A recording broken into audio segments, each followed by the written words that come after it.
What's going on, everyone? So what we got going on here is we got this 1997 John Deere 325 sitting at 789 hours up there on the clock, and it appears to be equipped with a k70 transaxle. Now, from what I've researched, there is a A and a B, and my tag is not down there where it says, unless it's on the other side covered up in that dirt. But I don't know which one I have. But disassembly and everything appears to be the same, and that's exactly what's going to happen here. There's not a whole lot of information on people servicing these transaxles, and most commonly, the leak. This thing is leaking like a toad that's been picked up. I don't know if you ever picked up a toad, but they piss on you, and this thing's pissing. This is freshly washed out of the car wash this morning, and I ran her out in the driveway for about a half an hour and then did some forward reverses, and I got the oil down to here already.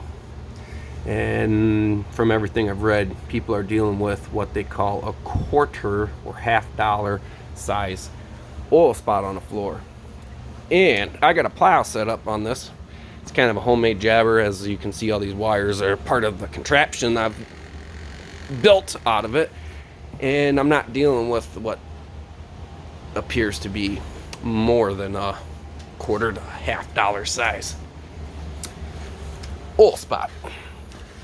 So I'm bound and determined, because, well, when I picked the tractor up from my grandfather, who used it on his farm to mow his large yard, I was told it was not fixable, and I want to keep this 1/4-inch frame John Deere going.